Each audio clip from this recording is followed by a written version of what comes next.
Et les tentatives de déstabilisation que vous évoquez, il est souvent dit que les mains de certains pays voisins se cachent derrière pour appeler un chat, le Bénin, la Côte d'Ivoire.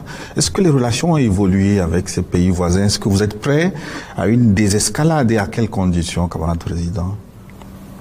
Ça ne dépend pas de nous. C'est eux qui ont lancé l'hostilité. Je vous rappelle quelque chose. Quand nous sommes arrivés, nous n'avons pas de problème avec quelqu'un. On a communiqué avec tout le monde, on a fréquenté tout le monde et tout. Mais c'est un jour, par exemple, j'étais assis. Le ministre de la Défense me dit que les Ivoiriens ont envoyé une note de retirer tous leurs élèves de nos écoles. L'académie, le PMK, l'ENSO, vous voyez. Mais je dis, mais il y a quoi? Et puis ils retirent tous leurs élèves officiers et sous-officiers et tout. Aucune explication.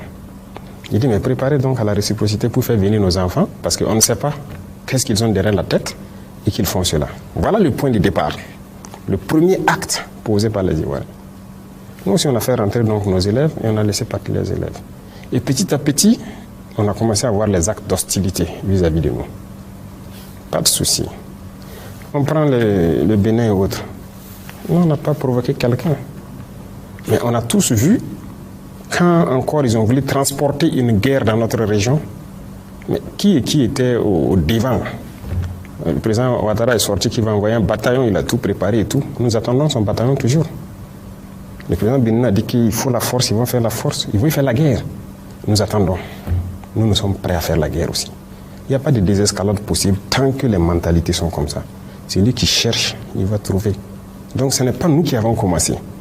Si les gens ne sont pas assez intelligents pour laisser encore les impérialistes venir les dire « tuez-vous entre frères noirs », qu'on y aille. Si c'est la solution pour atteindre l'indépendance, nous sommes prêts.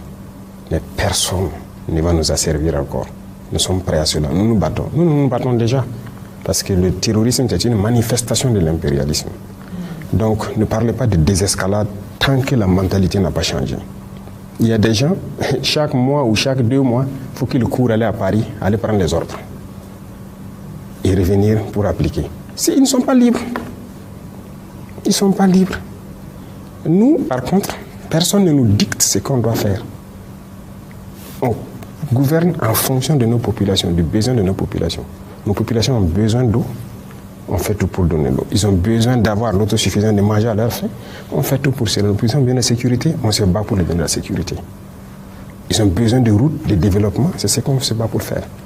Mais nous ne partons pas chez quelqu'un, aller prendre des ordres, il faut donner le marché de route à telle entreprise, donne tel truc à telle entreprise ou quoi. Ce sont des esclaves en fait. Et eux, tant qu'ils seront dans cette mentalité, oubliez les désescalades. Au contraire, ça va aller de mal en pis. Tant qu'ils seront dans cet esprit. Voilà ce que je peux dire.